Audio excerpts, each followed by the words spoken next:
ভাবিও নেই। আপনি আজকে যে গল্পটা এখানে বলতে এসছেন সেই ধরনের গল্প তুমি প্রচার করেছি বহুত, তারপরেও গল্পগুলো শুনে এই ভুলটা আসলে নিজের জীবনে কেন হলো? আমি এটা বুঝতে পারিনি যে আমার জীবনে এরকম একটা অ্যাক্সিডেন্ট হয়ে যাবে। ঠিক আছে, শুনি আমরা একেবারে ছোটবেলা থেকে যেখান থেকে আপনি বলতে চান, বলুন প্লিজ। আমি আমার বাড়ি থেকে বলতে চাই। জি। যখন ক্লাস 4-এ পড়ি, আমি ক্লাস 2005 এটা, তখন পরীক্ষা দিই, ফাইনাল পরীক্ষা। তো পড়ালেখা মন তেমন একটা বসতো না, তো ফ্যামিলির দিকেও খুব দুর্বল ছিলাম। তারপরে আমার একটা ফ্রেন্ড ছিল সাথে, ও আমার মতো এরকমই লেখাপড়া করতে চাইতো না।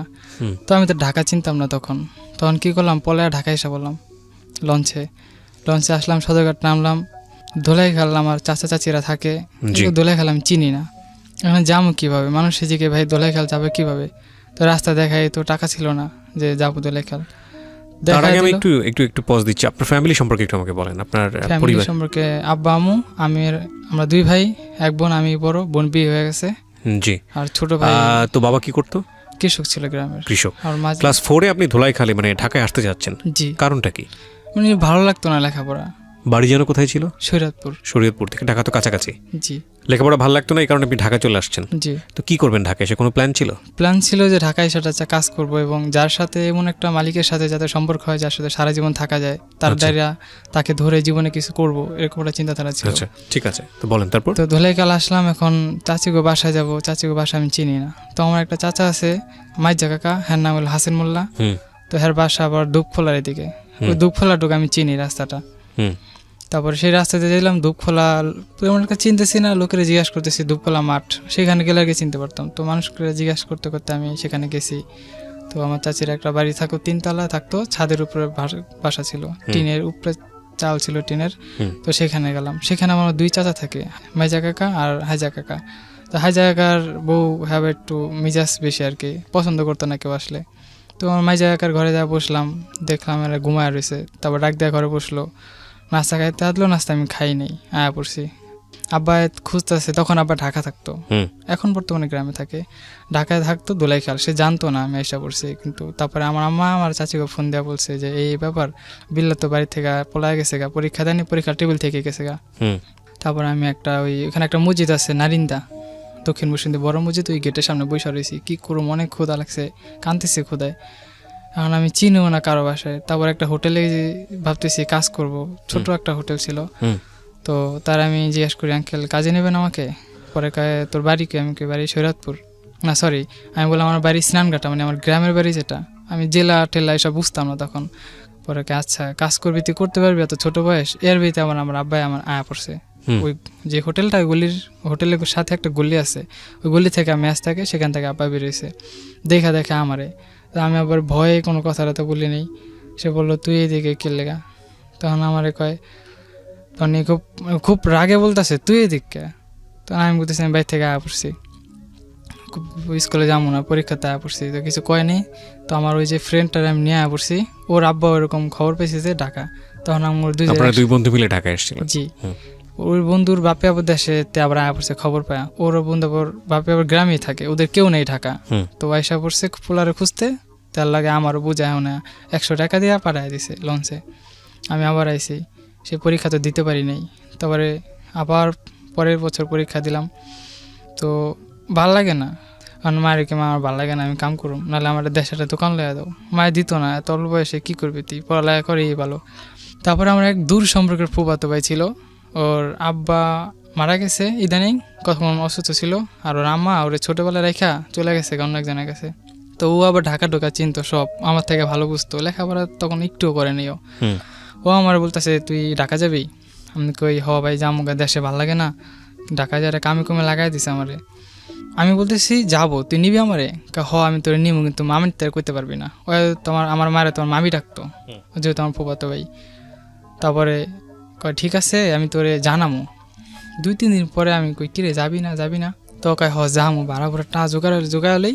পরে ওর আবার নানির কাছে থাকতো, নানির তারে 200 কয় টাকা জানি খেয়াল নাই, এরকম নিছে। নিয়ে আমার করলো ভাড়া তো লাগবো না, আমাকে, আমার তো ছোটো মানুষ, খাইতে যা লাগে। তো পলায়া লঞ্চে ওইটা ঢাকায় পড়লাম। দোলাই খেলা যাইনি, সদরঘাটে সকাল তেলা বিকাল 5টা বন্ধু ছিলাম, আসরের দিনের পরপর। শীতের দিন ছিল, মানে ঠান্ডায় থাকতে পারি না, কিছু আনি নেই, কী করবো মনে। এবারে টার্মিনালের ভিতরে বসে রয়েছি, বাইরে এলে ঠান্ডা লাগে, মানুষজন চলাচল গরমটা একটু লাগে। তো সেখান থেকে বের হয়ে গেলাম, ওখান দিয়ে অনেক হিরুঞ্চি বিরুঞ্চি পোলাপেন দেখা ডরাই গেছে গা। তো ও তো আবার ডরেনি, ও আগের থেকে ঢাকা আসা যাওয়া ছিল। তো বের হয়ে গেলাম এখান থেকে, বের হয়ে আমরা আবার সেই দোলাই খেলাম। দোলে খেলে আয়া আমার আব্বাই আমার জিগিত আছে, দেখ তুই যে লেখাপড়া করবি না, আমি করিনি লেখাপড়া, বাড়ির যে দলিলপত্র কাগজপত্র আছে এগুলি যদি তুই না বুঝোস তাই জায়গা জমিন কেমনে বুঝে রাখবি। তখন আমি গেছি আমার ভালো লাগে না, আমি লেখাপড়া করব না। তখন আমি আর কথা শুনি নেই। তারপরে ওই যে হোটেলের কথা বলছিলাম, হ্যাঁ যা কইছে ভাই আমার প্লটে রেখা দেন, খাওয়াইলো রেখা দেন। 10-15 দিন কাম করার পরে আবার এসে দেখ, তুই এখনো চিন্তা কর, সামনে তো ফাইনাল পরীক্ষা। তখন আমার পরীক্ষা এসে পড়ছে সামনে, 2-3 মাস বাকি ছিল আর কি। তখন আমি বলতেছি না আমি যাবো না, আর ভালো লাগে না, আমি আর বেশি করবো না, আমি হেনতে অন্য জায়গায় যাবো, গাছে খুঁজে পাবে না। সেই ভয়ে আর কি আমার তেমন একটা চাপ সৃষ্টি করে নেই। তার ওইখানে আমি 6-7 মাস ছিলাম। 6-7 মাস থাকাতে আমার বেতন দিত মাসে 500 টাকা, 3 বেলা খাওয়া। আমি কি 500 টাকা আমার পোষায় না। কি কাজ করতেন? হোটেলে ওই যে নাস্তা নাস্তা দিতাম, মানে হোটেল বয়ের কাজ? জি, বয়ের কাজ, নাস্তা নাস্তা এনে দিতাম। তো ওইখান থেকে আমি বের হয়ে ইসলামবাগে গেছিলাম। ওইখানেও একটা বন্ধু থাকতো আমার, দেশি ভাই আর কি। ওর ওইখানে যা পরিচয় করলাম, দেখবে এটা কাজে লাগাবি, তুই কী কাম করবি এই বয়সে ঢাকা আইসোস। পরে ওর ওখানে একদিন ছিলাম, একদিন থেকে আমি আবার দেশে গেলাম গা। অনেক এই কাম ভালো লাগে না, হোটেলে কাম মানুষের ঢাকায় মানুষ অনেক মুখ খারাপ করে, এই ঢাকা বাপ মাও গালাগালি করে। পরে ওখান থেকে গেছি আমি না কই, বেতনে নিয়ে নেই। পরে আবার দেশে পাঠিয়ে দিল। দেশে যাই আমি 1 বছর ছিলাম, কোনো লেখাপড়া করিনি। ওই বাড়িতে ঘুরছি গাড়ছি খাইছি।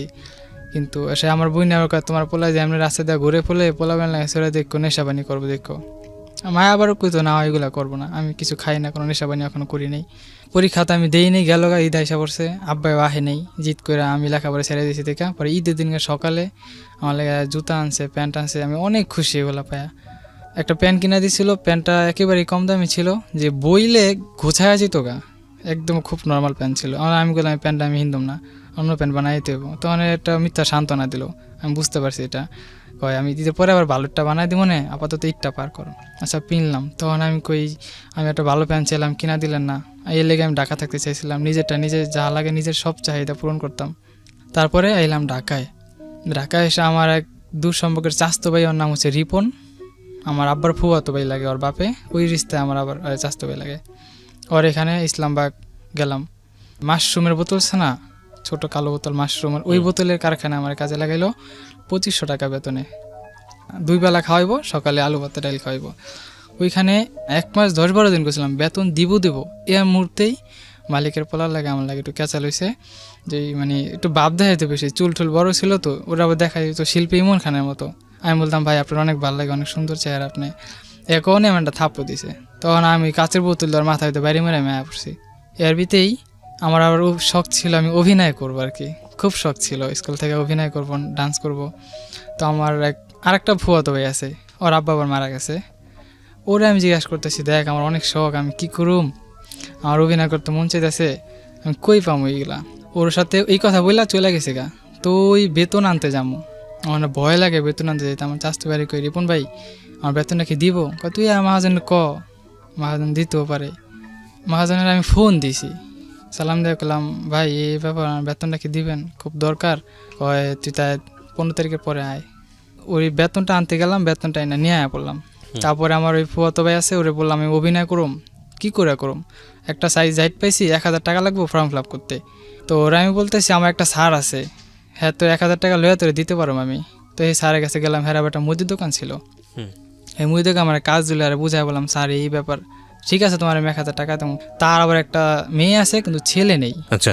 ও আমার বলতো তোমার আমার ভালো লাগছে, তুমি খুব সুন্দর, তুমি আমার ছেলের মতো থাকো, অন্য জায়গায় কাজ করলো তো আজীবন থাকতা, তো আমার কাছেই থাকো ছেলে হিসাবে। বিষয়টা মেনে নিতে পারতাম না। দেখেন স্যার আমার তো বাপ মা আছে, আপনার কাছে আমি কীভাবে থাকি, মহাজন হিসাবে থাকো। আচ্ছা ঠিক আছে। তার একটা মেয়ে আছে, তার বাড়িতে আমি আসা যাওয়া করতাম, তার ওয়াইফ এটা পছন্দ করতো না, একটা সে মেয়ে শিয়া নামে 12-13 বছর মেয়ে, তো বড়ই একটা। আপনার বয়স তখন কত? তখন আমার বয়স আনুমানিক 13-14 সর্বোচ্চ। আচ্ছা, ওর চেয়ে 1-2 বছর বড়? হ্যাঁ এরকমই হবে একটা। ওকে। ওই মেয়েটার সাথে আবার দুষ্টামি হাসলাম করতাম, তো একরকম না ওই মেয়ের সাথে আমার একটা প্রেম হয়ে যায়। ও বুঝতো না আমি ইমোশনাল, আমার সাথে গেলে কথা কইতো মেয়েটা। কয় ওর আবার আমার রাসেল লোকে ডাকতো, ওই স্যারে আমার নাম দিছে রাসেল। কয় বিল্লার নামটা ভালো লাগে না, আমি তোমার রাসেল কমু। আচ্ছা স্যার রাসেল বলেন।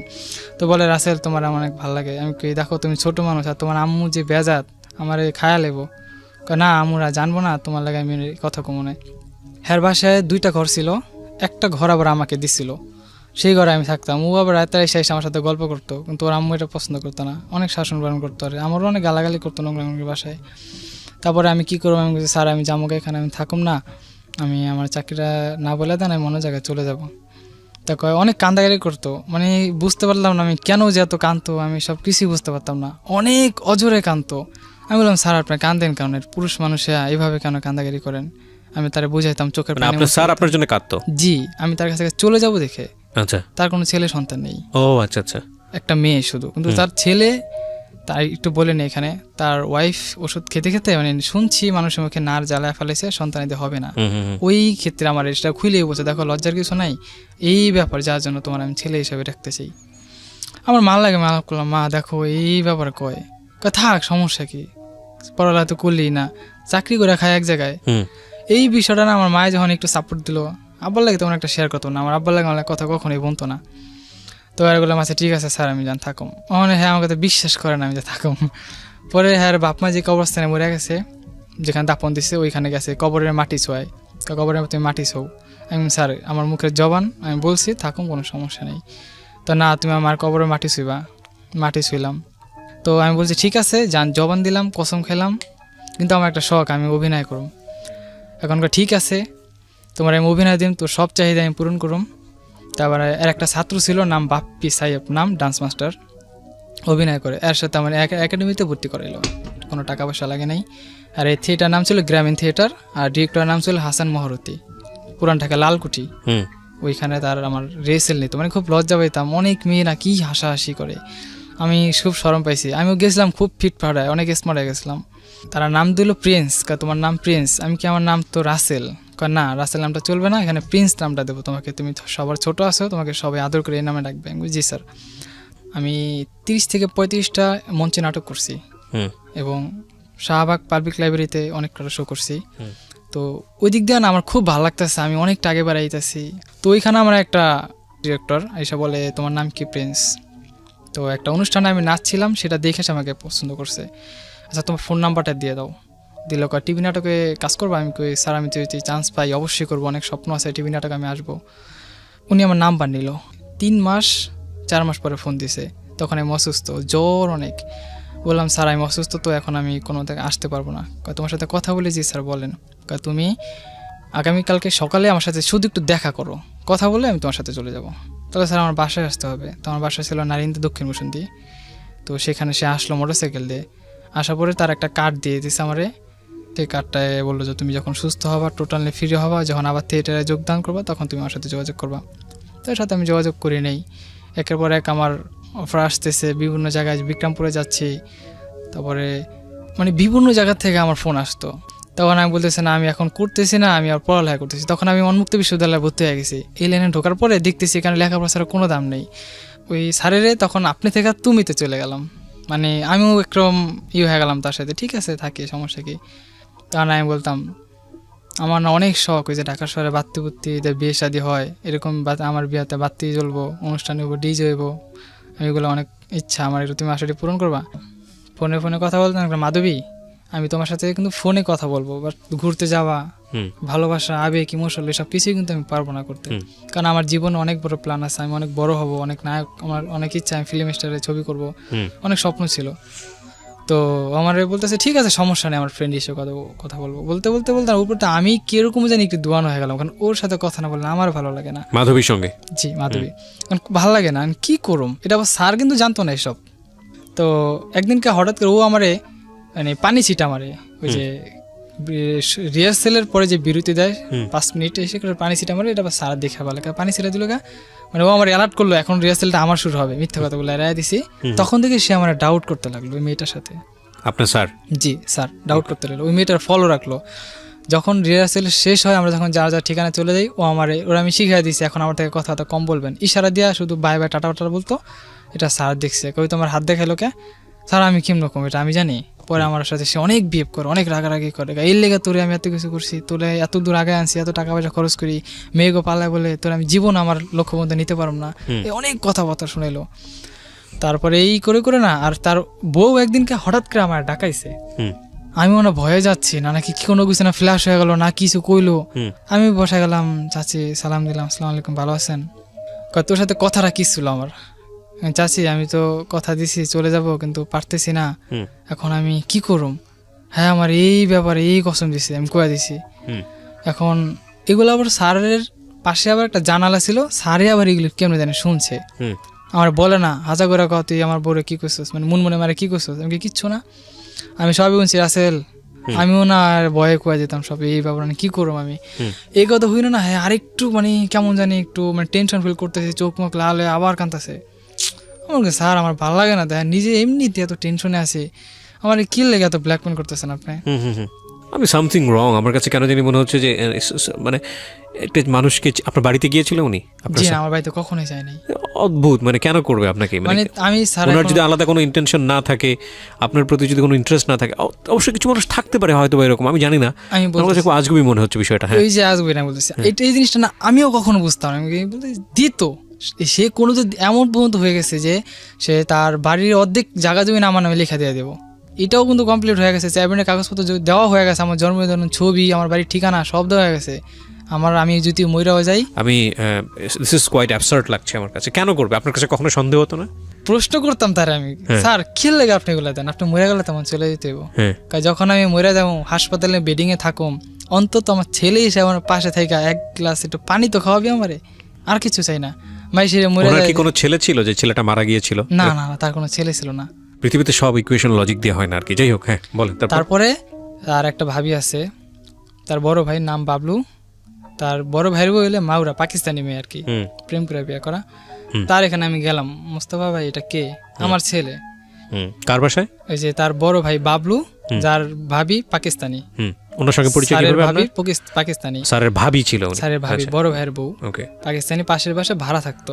তো তার একটা মেয়ে ছিল শোভা, ওই মেয়ের সাথে আমার আর ভালো ট্রাম, খুব খাতির ফ্রেন্ড, তার থেকেও বেশি ক্লোজ ছিল। কিন্তু ওই বাড়িতে ঢোকার পরে দেখি ওই মেয়ে শোভা এই বাড়ির মেয়ে, মানে আমার স্যারের ভাতিজি। ওকে, কিন্তু পরিচয় কিন্তু অনেক আগের থেকে। আরে শোভা আপু তুমি এখানে, রাসেল তুই এখানে, এই ব্যাপার। আমি তো স্যারের সাথে পরিচয় দিলাম, বড় গেল ও আচ্ছা সেটা আমার বাসা, এটা আমার আম্মু, ওরা দুই ভাই ছিল আর এক বোন। তো ওর সাথে আর একটা মেয়ে আসলো, ওই মেয়েটা সিঁড়ির কোঠা দাঁড়ায় আসছিল। আমি নিচ থেকে উপরে উঠছি একবার, আবার নামে গেছি, নামানোর সময় মেয়েটা দেখে দাঁড়া গেছি। মানে গায়ের রং সুন্দর, আমার অনেক ভালো লাগছে, মানে লজ্জা কথা বলতে পারতেছি না। মানে আমার টার্গেট যদি সবার বাসায় আইসা থাকে তাইলে কথা বললাম, নাহলে আমি বললাম না। আবার উঠলাম, জিজ্ঞেস করলাম আপু আপনি কোথায় আসছেন? কয় এই শোভা আন্টিকে বাসায়। এই শোভা? ও আচ্ছা আচ্ছা, আপনার নাম কি? আমার নাম নিশু। তারপরে আমি বললাম আপনি কি করেন? কয় আমি এমনি কিছু করি না, আমি ওর সাথে পার্লারে কাজ করি। পড়াশোনা করেনি? কয় না, পড়াশোনা 7 পর্যন্ত পড়ছিলাম, পরে আর পড়াশোনা করি নেই, মাথায় ঢুকে না। তো আমার নিজের যে ভালো লেগে আছে এটা আমি বলতে পারতেছি না। আমি কি আপনি, আচ্ছা আপনার না আমার আসলে ভালো লাগছে, নিজের জন্য না আমার ভাইয়ের জন্য, এভাবে বলছি, আমার ভাইয়ের জন্য আপনার অনেক ভালো লাগছে। আমার ভাই বিদেশ থাকে, আমার একটা ভাই বিদেশ থাকতো, চাস্তো ভাই সিঙ্গাপুরে, ও বিয়ে করে নাই। আমি ওরে দিয়ে বলছি আমার এই ব্যাপারে ছবি দেখালাম, আমার এই ভাইয়ের বিয়ে করার মতো আসলে তো আপনার খুব ভালো লাগছে আমার। তখন আমি যে তার ফোন নাম্বারটা চামো, আমার ভিতর থেকে এই সাহসটাও আসে না। তো শোভানটি জিজ্ঞেস করলাম যে শোভাপু এটা কে? কয়টা আমার খালাতো বোন। তো ওইখানে ওই মেয়েটার সাথে কথা, 2 বছরের ভিতরে আমি আর পাই নাই। শোভাপুরে যে জিগা মাকবারা, আমি এই সাহসটাও পাই না, যদি কিছু মাইন্ড করে যদি স্যারেরে বইলা দেয়। এখন ওই যে স্যারেরে বললাম না একটা ভাগ্নি অ্যাপার্টমেন্টে বিল্ডিং দিছে, ওই ভাগ্নির বাসায় যাইতাম আর বলতাম আমি না একটা মেয়েরে খুঁজতেছি স্যার, আমি মেয়েরে পাইতাছি না। কি লাগে, আমি কি আমার খুব পরিচিত কিন্তু পাইতাছি না, কই যে পাই। ঢাকা শহর খুব গোল, একদিন ঘুরতে ঘুরতে পাওয়া যাবে। তারপর আর একটা ভাগ্নি বাড়ি আছে দয়াগঞ্জ করাতিটোলা, ওইখানে গেলাম। এটা কিন্তু 2 বছর পরে বলতেছি আমি। তার একটা মসজিদ আছে করাতিটোলা, মসজিদের পিছনে একটা বাড়ি আছে তার ভাগ্নির বাড়ি, ওই বাড়িতে গেলাম। এখন তো নিজের বাড়িতে যাই দেখি একটা মেয়ে বৈশা রয়েছে, যে মাথা চাইতেছে তার আর একটা মেয়ে, যে মেয়েটা মাথা চাইতেছে ওই মেয়েটা খুব সুন্দর। আমি তাকায় রয়েছি, এক সাইড দেখতেছি, পরে ঘুরে দাঁড়ালাম, আমি দেখে পুরো খিস খেয়ে পড়েছি, এই সেই মেয়ে। তার আমি জিজ্ঞাসা করলাম কোনো কিছু, মানে ভয় পেতেছে, বাড়িতে অনেক মহিলা। আমি একটা জিজ্ঞাসা করলাম কথা, হঠাৎ কে না কি মনে করে। তার যে ভাগ্নি বাসা গেছে সে ভাগ্নির নাম ছিল রোহি। কয় রোহি খালা এদিকে আনতো, ওটা এটা নিশো না? কহ স্যারের ভাগ্নির পোলা, মানে স্যারের নাতি লাগে, সে ফালার নাম, ওর সাথে বিয়ে হয়েছে। হই না ব্যাপারটা খুব লাগলো। বিশ্বাস করি নাই। আমি স্যার কি বিশ্বাস করেননি? বিয়ে হয়ে গেছে। কার বিয়ে হয়েছে? ওই যে নিশু। নিশুর বিয়ে হয়েছে? মানে ওরা খালাতো ভাই বোন বিয়ে করছে। আচ্ছা, বিয়ে হয়ে গেছে, এই মেয়েটাকে দেখে আপনার ভালো লেগেছে? হ্যাঁ। কেন ভালো লেগেছে? ওই যে 2 বছর আগে তারা আমি দেখে রাখছিলাম। 2 বছর আগে দেখে রেখেছিলেন বলতে? ওই যে বললাম না সিঁড়িগোটা তারা কথা বলছি। ও, তখন আপনার ওই এক মেয়ে। ধরনের ভালো লাগা তৈরি হয়েছিল? হ্যাঁ, তখন থেকে তারা মনে মনে খুঁজতাছি, আচ্ছা। পাচ্ছি না। আচ্ছা, 2 বছর পরে দেখা, কিন্তু পেলেন বিয়ে, বিবাহিত হিসেবে। আর বিশ্বাস নেই, আমার হাইসা হাইসা করে। এবং সে আপনার স্যারের আত্মীয়? স্যারের আত্মীয়। ওকে। তার আপন ভাগ্নির মেয়ে, ওইটাও আপন ভাগ্নির মেয়ে, ওইটাও আপন ভাগ্নির ছেলে। আর বিয়ে হয়েছে খালাতো ভাই বোন। খালাতো ভাই বোন, কিন্তু সেটা আমি জানি না, হাইসা হাইসা কয়। হুম। ওর রাস্তায় স্যারের যে গেলাম, স্যার সত্যি? কয় না, কি রে ঠাট্টা, বিয়ে হইলে আমি শুনতাম না। হুম। এই মনে একটু শান্তি পেলাম। হুম। তারপরে এর মধ্যে আমার এই নাটকের এটা কিন্তু আস্তে আস্তে স্লো হয়ে যেতেছে, এই মানসিক প্রেশারে, টেনশনে। আবার ওই মেয়েটা টেনশনে, রিহার্সেলে যাচ্ছি না, শো করতেছি না, বিভিন্ন স্যারেরা ফোন দিতেছে আমাকে। তারপরে এখন ওই মেয়েটার আসলে না আমার ঘুমায় না, মানে রাতে ঘুমায় না, কি করুম? রাত বেলা হয়েছে চিঠি লিখতে থাকি, চিঠি লিখি, তার ফোন নাম্বার নাই যে মোবাইলে মেসেজ করুম। তারপরে আমি একদিন তার কাছ থেকে পোলাও খেতেছিলাম। স্যার আমি আজকে পোলাও খাইবেন? আচ্ছা খাওয়া মনে। তো তা আমার হাতে নিয়ে আমার হাতে ধরিয়া তার ওই ভাগ্নির বাসায় গেল, ওই যে নিশু, প্রথম যে বাড়িতে ঢুকলাম। তো সে বাড়িতে ঢুকলাম, আমি বাইরে খাড়া রয়েছি, কি বাবা আসো তুমি। তারপরে দেখি ওই নিশু ঘরে বসে রয়েছে। আমি বললাম এটা মনে মনে কি সেই মেয়ে তো এটা। তো পরিচয় করে হলো, এটা আমার মেয়ে, ওর নাম নিশু, আর ওটা আমার ভাগ্নি শামসুন নাহার, আর এটা আমার ছেলে। পরিচয় করে দিল সবার। তো ওই মেয়ে সম্পর্কে এখন আমার ভাগ্নি হয়ে যায়, যেহেতু তার আমি বাপ ডাকি, তাই তার মেয়ের মা তো আমার বই নেওয়া যায়। তখন আমি কি করবো, দুধ মনে ভাবি আপন তো আর না, ওই বই না একটা। পরে আমি জিজ্ঞাসা করলাম আপনার নাম কি? নিশু। আপনি আমার চিনছেন? আমি কে? কয় আপনার আমার চিনা লাগে, দেখুন তো কোথাও দেখছেন কিনা। নারিন্দা দেখছেন? হ নারিন্দা, সৌভাগ্য ভাই। হ্যাঁ আপনার ও কয় আপনার আমি অনেক খুঁজছিলাম, পাই নাই। তারপরে আস্তে আস্তে মানে কথা বললাম, তার সাথে একটু ফ্রি হওয়ার চেষ্টা করলাম। তো আর আমি জিজ্ঞাসা করতাম আপনি ফোন ইউজ করেন? হ্যাঁ করি। তো নাম্বারটা চাইলাম, দেয়নি আমারে। তো ওর ছোট বোনের পটায় ওটাকে, আপু তোমার বোনের নাম্বারটা দিবা? পরে নাম্বারটা দিছে আমার, মানে নিশুর ছোট বোন রে? ছোট বোন তুলি। ও আমার নাম্বারটা দিচ্ছে, রাসেল ভাই নাম্বারটা দিচ্ছে আমার, কইবেন না তো আমার মাইলে মারবো। এই নাম্বার পাইয়া তো আমি অনেক খুশি, কি করুম, রাত্রে ঘুমাই না। স্যারে তো একেবারে নাক টেনে ঘুমাইতেছে, আমি তো ঘুমাই না। শীতের রাত, ফুকলোটে বয়া মেসেজ লিখতেছি আর মেসেজ পাঠাইতেছি। ও আমার রিপ্লাই দেয়, কে আপনি? আমি বললাম আপনার ফ্রেন্ড। নাম কই না, পরিচয় দিই না। পরে এইভাবে রং নাম্বার হিসেবে আমি প্রায় 27 দিন কথা কই তার সাথে কয় আপনি যদি পরিচয় না দেন তা আমি আপনার নাম্বারের মেসেজ থেকে ব্ল্যাকলিস্টে ফেলা দিই। তারপরে পরিচয় দিলাম, আমি রাসেল, আপনাকে বাসায় আসছিলাম, চিনছেন? কোনটা রাসেল? ওই যে আপনার নানার সাথে আমি আসছিলাম। তো পরের দিনকে সকালে আমি ওকে বাসার সামনে দাঁড়া রয়েছি, মানে খুব মানে বাসার সামনে, তো ঘুম থেকে উঠে পড়ছি। কারণ আমি ওরে দেখার জন্য মানে কেমন জানি বিকুল গেছি গা। তো আমার ও নাস্তা নিতে বেরোয়েছে, আবার আমার দিকে আপনি দিকে আমি আইলাম ওই একটু আপনার সাথে একটু দেখা করতে।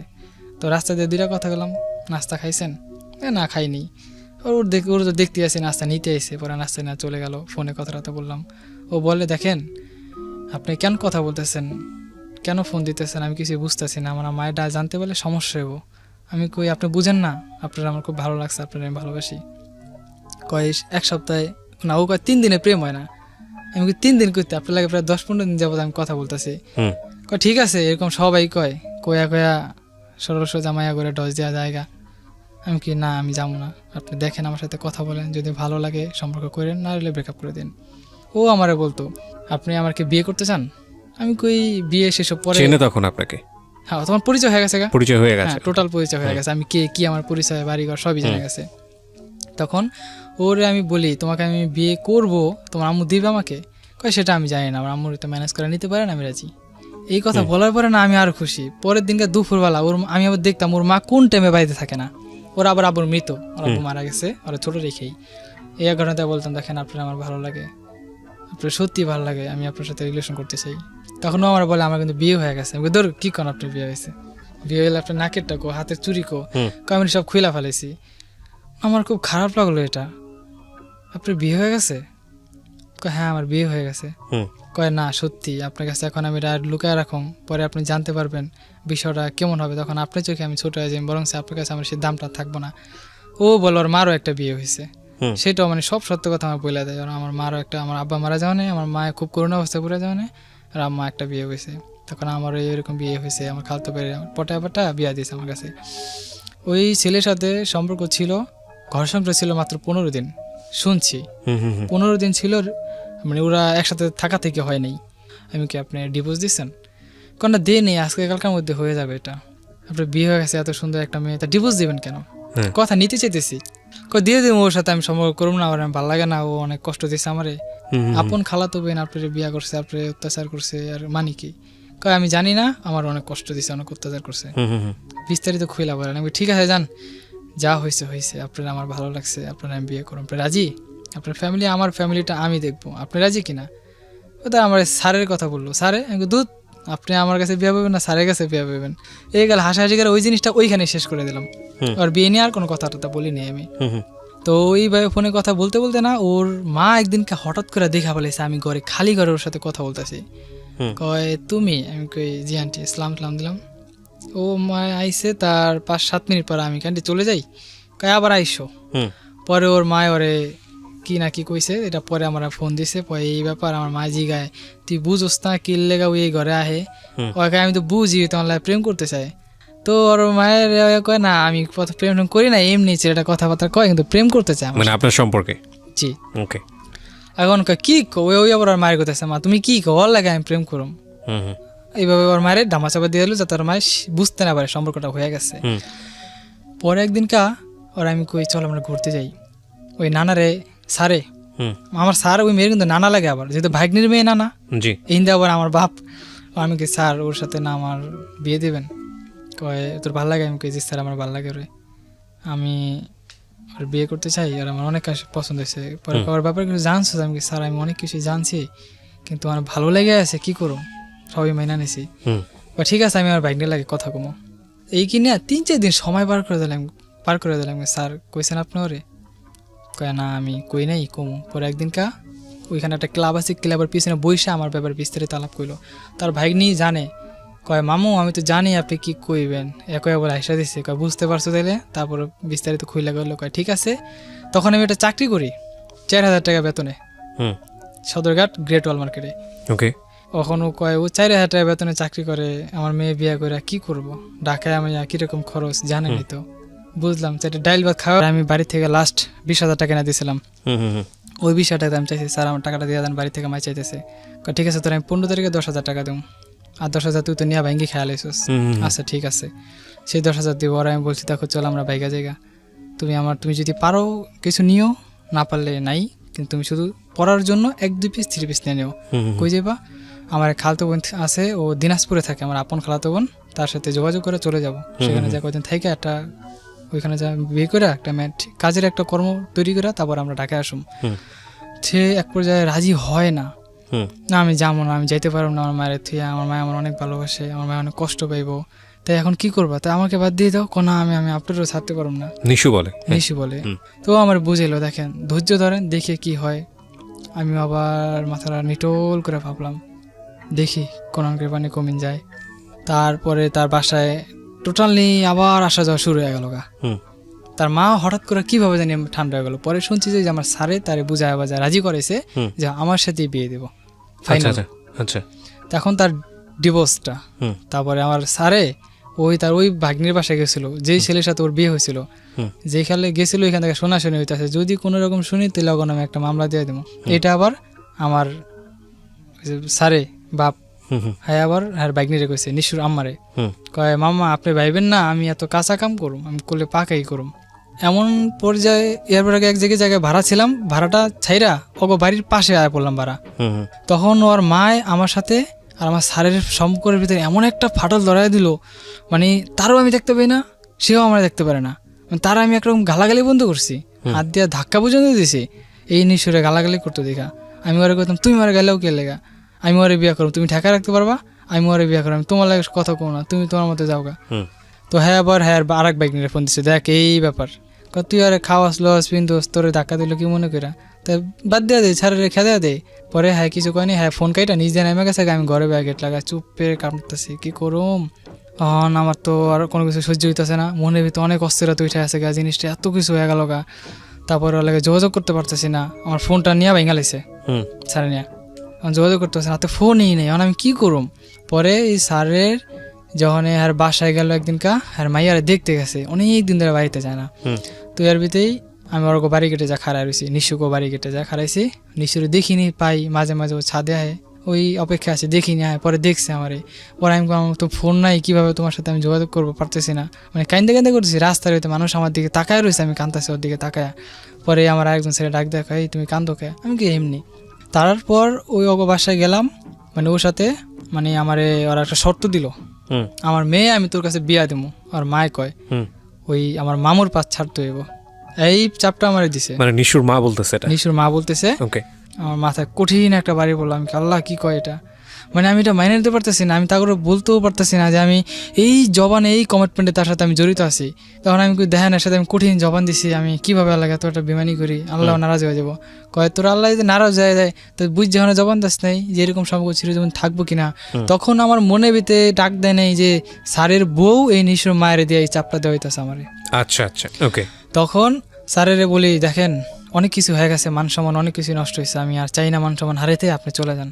এর মধ্যে আবার নিশুর মেয়ে আমার শিখাই দেয়, আমার মেয়ে তোর বিয়া দেবো, যা জবান দিলাম, তুই এক কাম কর, তুই ঘরগুলো ছেড়ে দেশে জাগা, তুই আমার মামুরে ক আমি দেশে যাবো, ঢাকায় আমার থাকতে ভালো লাগে না, তাহলে তোরে আমি, তখন ছিল মাসের 14 তারিখ কি 15 তারিখ এর ভিতর হবে, তুই এই ভাঙ্গা মাস দেশে থাইকা 1 তারিখে তোকে দেশে যাবো আমি, তো বাড়ি ঘর দেখ কামো আর তোরে আমি লই আমু, আইন না আমার ওখানে কদিন থাকবি, তারপর তোর বাপ মানে ঢাকায় আমি তোর বিয়া দেবো, মুস্তফা লাগে থাকলে আমি মেয়া বিয়া দিম না। মানে আপনার স্যারের নাম ছিল মুস্তফা? জি, স্যারের নাম ছিল মুস্তফা।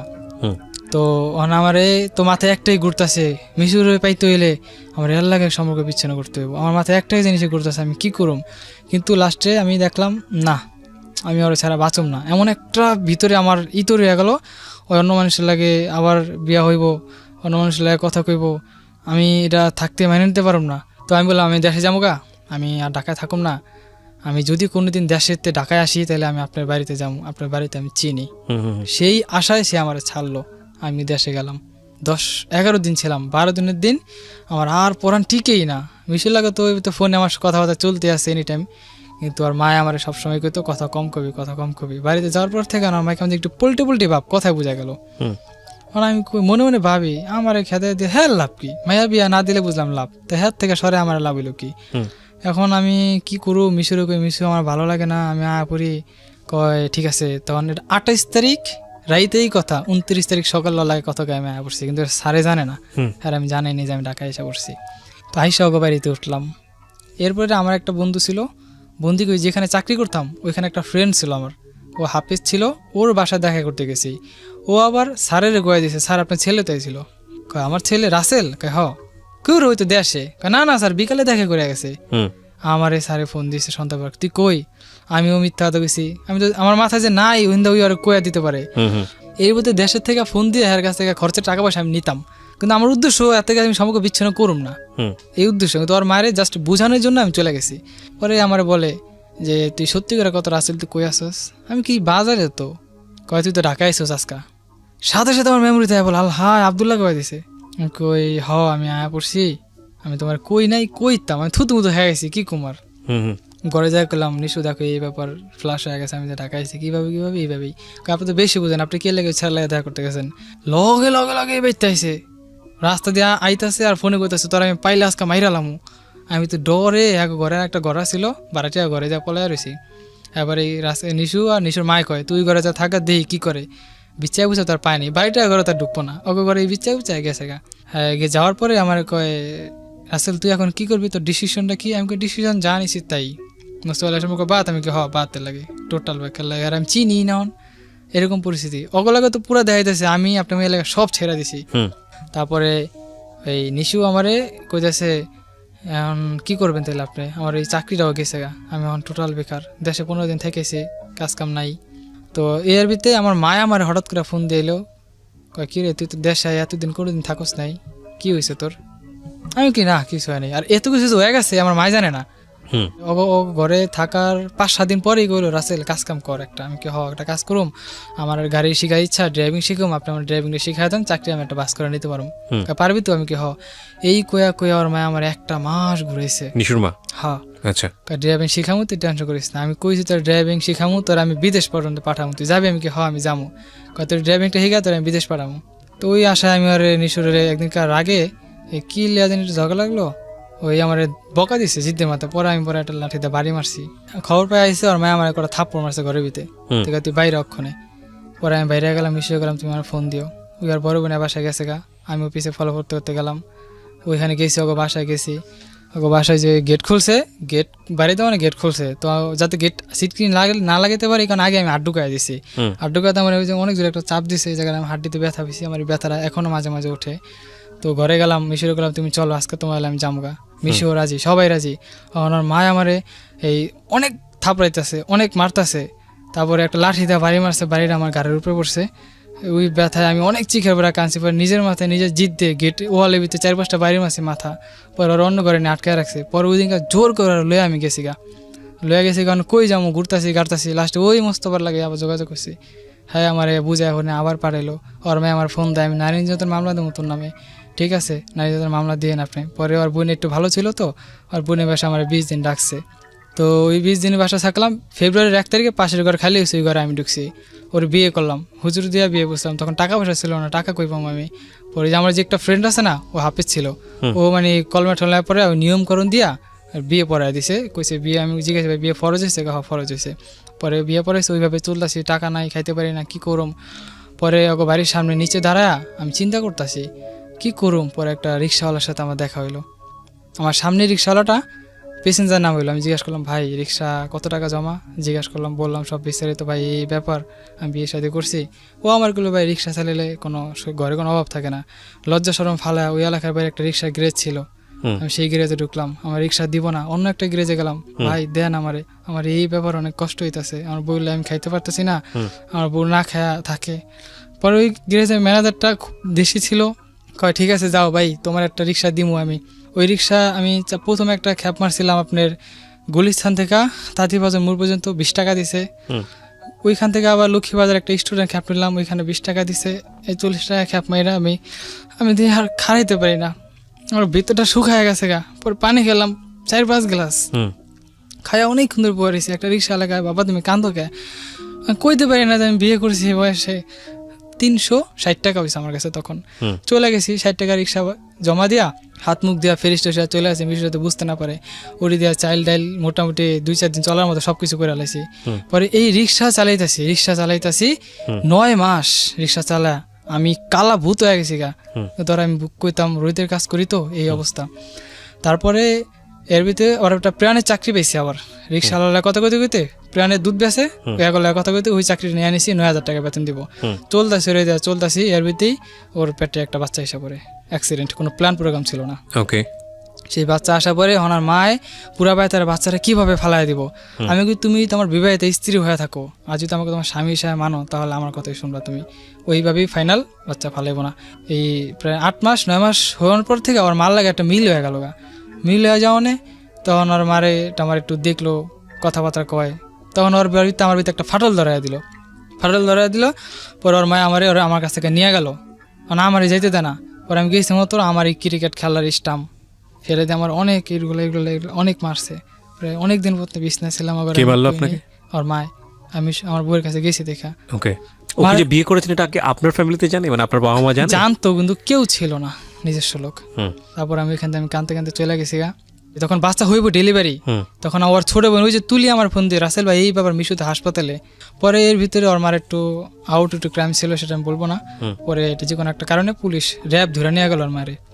ওই আমার বাচ্চা হইলো, ওর মায়ে রোজার 20 দিনের দিন ছাড়া পাইয়া আমার আবার মারছে স্টাম্প দেওয়া। তারপর আমি সাথে সাথে ওর মার বাসায় পুলিশ নিয়ে গেছি।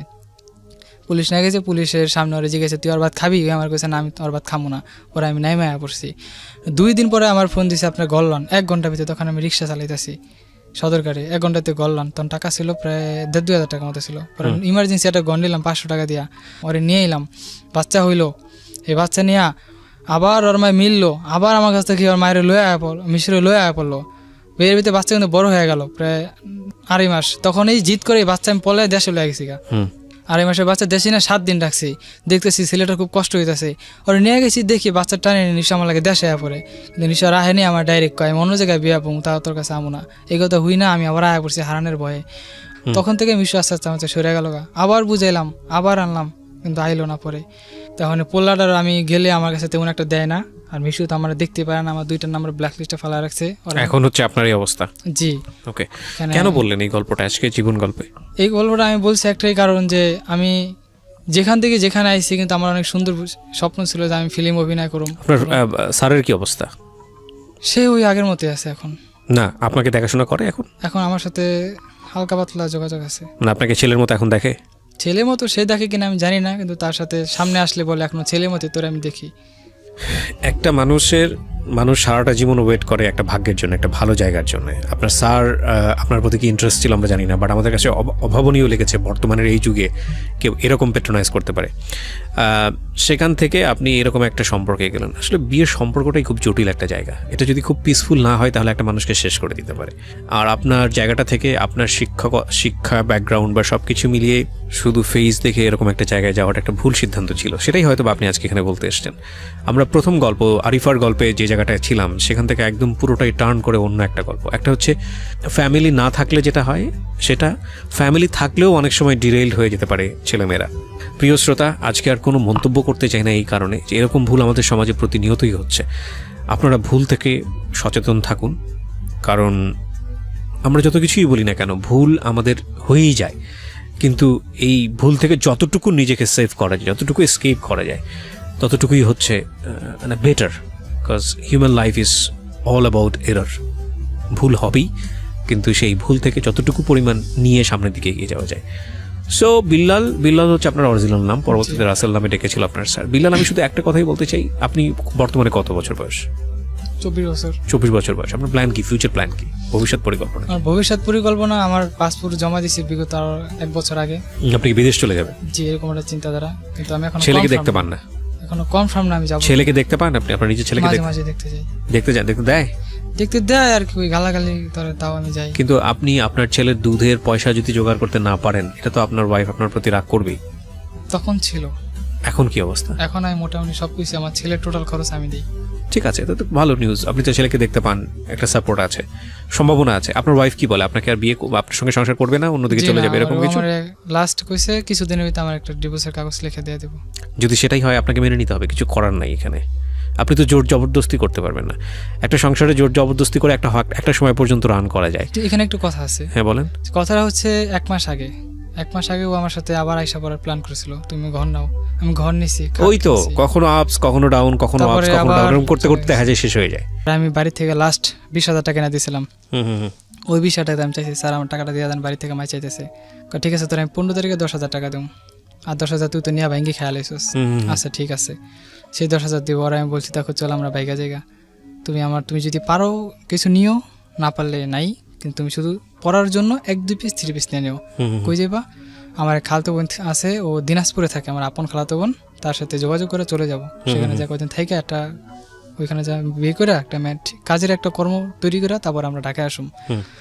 সে এক পর্যায়ে রাজি হয় না, না আমি যাবো না, আমি যাইতে পারবো না, আমার মায়ের থুয়ে, আমার মায় আমার অনেক ভালোবাসে, আমার মায় অনেক কষ্ট পাইবো, তাই এখন কি করবা? তাই আমাকে বাদ দিয়ে দাও। কোনা আমি আপনারও ছাড়তে পারবো না। নিশু বলে তো আমার বুঝাইলো, দেখেন ধৈর্য ধরেন, দেখে কি হয়। আমি আবার মাথাটা নিটোল করে ভাবলাম, দেখি কোন পানি কমিন যায়।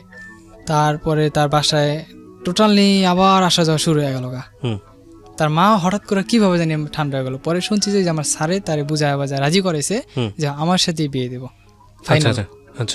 তখন তার ডিভোর্সটা, তারপরে আমার স্যারে তার ওই ভাগ্নির বাসায় গেছিল, যেই ছেলের সাথে ওর বিয়ে হয়েছিল, যেখানে গেছিল এখান থেকে শোনাশুনি হইতেছে, যদি কোনো রকম শুনি তাহলে ওখানে আমি একটা মামলা দিয়ে দেবো।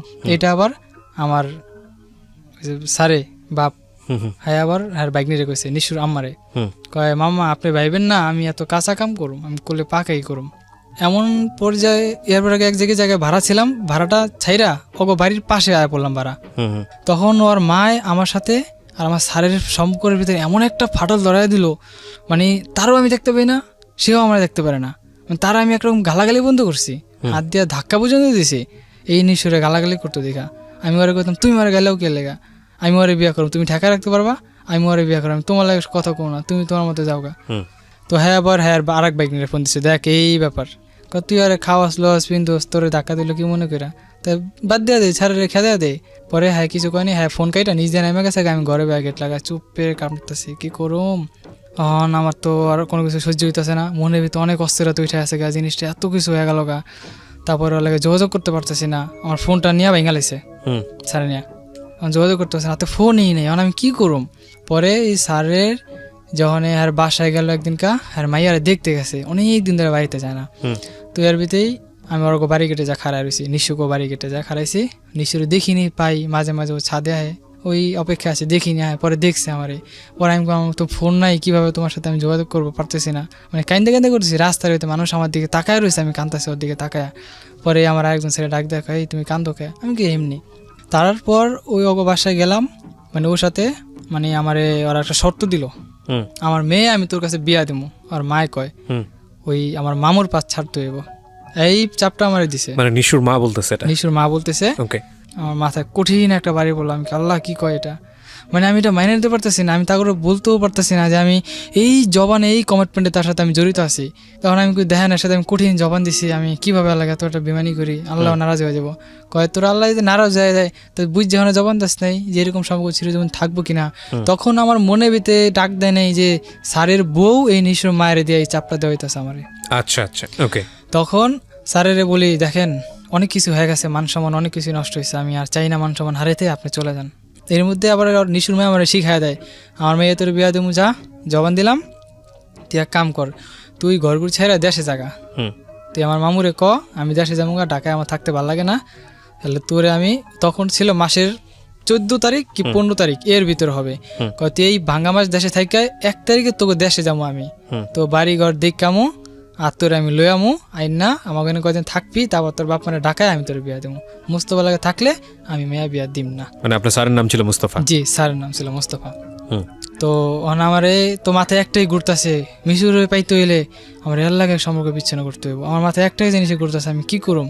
কিন্তু লাস্টে আমি দেখলাম না, আমি ওরা ছাড়া বাঁচুম না, এমন একটা ভিতরে আমার ইতরে হয়ে গেল, ওই অন্য মানুষের লাগে আবার বিয়া হইব, অন্য মানুষের লাগে কথা কইব, আমি এটা থাকতে মেনে নিতে পারব না। তো আমি বললাম আমি দেশে যাবো গা, আমি আর ঢাকায় থাকুম না, আমি যদি কোনোদিন দেশেতে ঢাকায় আসি তাহলে আমি আপনার বাড়িতে যাবো, আপনার বাড়িতে আমি চিনি। সেই আশায় সে আমার ছাড়লো, আমি দেশে গেলাম, 10-11 দিন ছিলাম, 12 দিনের দিন আমার আর পড়ান ঠিকই না। মিশুর লাগে তো ফোনে আমার কথাবার্তা চলতে আসে এনি টাইম, কিন্তু আর মায় আমার সবসময় কইতো কথা কম কবি, কথা কম কবি। বাড়িতে যাওয়ার পর থেকে আমার মাকে আমাদের একটু পোল্টে পোল্টে ভাব, কথায় বোঝা গেল। মানে আমি মনে মনে ভাবি আমার খেতে দিয়ে হ্যাঁ লাভ কি, মায়া বিয়া না দিলে বুঝলাম লাভ, তো হ্যাঁ থেকে সরে আমার লাভ হইলো কি। এখন আমি কি করু, মিশুরে কই মিশু আমার ভালো লাগে না, আমি পড়ি, কয় ঠিক আছে। তখন 28 তারিখ রাইতেই কথা, 29 তারিখ সকাল লাগে কথা আমি আয়া পড়ছি, কিন্তু স্যারে জানে না, আর আমি জানাইনি যে আমি ঢাকায় এসে পড়ছি। তো আইসা ওকে বাড়িতে উঠলাম। এরপরে আমার একটা বন্ধু ছিল, বন্ধু কই যেখানে চাকরি করতাম ওইখানে একটা ফ্রেন্ড ছিল আমার, ও হাফেজ ছিল, ওর বাসায় দেখা করতে গেছি। ও আবার স্যারের গোয়া দিয়েছে, স্যার আপনার ছেলে তাই ছিল, কয় আমার ছেলে রাসেল, কয় হ কেউ হয়তো দেশে, না না স্যার বিকালে দেখা করে গেছে। আমার এই স্যারে ফোন দিয়েছে সন্ধ্যাবার, তুই কই? আমিও মিথ্যা কথা গেছি, আমি তো আমার মাথায় যে নাই ওইন্দা ওই আর কয়া দিতে পারে। এর মধ্যে দেশের থেকে ফোন দিয়ে এর কাছ থেকে খরচের টাকা পয়সা আমি নিতাম, কিন্তু আমার উদ্দেশ্য এত থেকে আমি সম্পর্ক বিচ্ছিন্ন করুম না, এই উদ্দেশ্য। কিন্তু ওর মায়ের জাস্ট বোঝানোর জন্য আমি চলে গেছি। পরে আমার বলে যে তুই সত্যি করে কত রাসেল তুই কই আসস? আমি কি বাজারে, তো কয় তুই তো ঢাকায় আইসস আজকা। সাথে সাথে আমার মেমোরি থাকে বল আল হাই আবদুল্লাহ কয়ে দিছে, কই হ আমি আয়া পড়ছি, আমি তোমার কই নাই কইতাম, আমি থুতু মুতু হয়ে গেছি কি কুমার। ঘরে যাই করলাম, নিশু দেখো এই ব্যাপার ফ্লাশ হয়ে গেছে, আমি যে ঢাকা আইছি কিভাবে কিভাবে এইভাবেই। আপনি তো বেশি বুঝেন, আপনি কে লেগে ছেলে লাগে দেখা করতে গেছেন, লগে লগে লগে বেঁচতে আইসে, রাস্তা দিয়ে আইতাছে আর ফোনে করতেছে তোর আমি পাইলে আজকে মাইরালামু। আমি তো ডরে এক ঘরে একটা ঘরা ছিল বারাটিয়া, ঘরে যা পলাই রয়েছি। এবার এই নিশু আর নিশুর মায় কয় তুই ঘরে যা থাকা দেই কি করে, বিচ্ছাই বুঝে তার পায়নি, বাড়িটা ঘরে তার ঢুকবো না, ওকে ঘরে বিচ্ছাই বুঝাই গেছে গা। হ্যাঁ যাওয়ার পরে আমার কয় রাসেল তুই এখন কি করবি, তোর ডিসিশনটা কি? আমি ডিসিশন জানিস তাই মুস্তফা বাদ, আমি বাদ বাদতে লাগে টোটাল বেকার লাগে, আর আমি চিনি না এরকম পরিস্থিতি। ওগুলোকে তো পুরো দেখাইতেছে আমি আপনার মেয়ে এলাকা সব ছেড়ে দিছি। তারপরে এই নিশু আমারে কইতেছে এখন কি করবেন তাহলে আপনি, আমার এই চাকরিটাও গেছে গা, আমি এখন টোটাল বেকার, দেশে 15 দিন থেকেছি, কাজ কাম নাই। তো এর ভিতরে আমার মায়া আমার হঠাৎ করে ফোন দিয়ে এলো, কয় কি রে তুই তো দেশে এতদিন কোনোদিন থাকস নাই, কি হয়েছে তোর? আমি কি না কিছু হয় নাই, আর এত কিছু হয়ে গেছে আমার মায় জানে না, ও ঘরে থাকার 5-7 দিন পরেই কইলো রাসেল কাজ কাম কর একটা। আমি কি একটা কাজ করুম, আমার গাড়ি শিখার ইচ্ছা, ড্রাইভিং শিখুম, আপনি আমার ড্রাইভিংটা শিখাই দেন, চাকরি আমি একটা বাস করে নিতে পারবো। পারবি তো? আমি কি এই কয়া ওর মায় আমার 1 মাস ঘুরেছে। নিশুর মা? হ্যাঁ। আচ্ছা। ড্রাইভিং শিখামু, তুই টেনশন করিস না। আমি কইছি তোর ড্রাইভিং শিখামু, তোর আমি বিদেশ পর্যন্ত পাঠামু, তুই যাবি? আমি কি আমি যাবো। তোর ড্রাইভিংটা শিখা তোর আমি বিদেশ পাঠামু। তো ওই আশায় আমি আর নিশুরের একদিনকার আগে কি লিয়া জানি ঝগড়া লাগলো, ওই আমার বকা দিছে জিদ্দের মাথা। পরে আমি একটা লাঠিতে বাড়ি মারছি।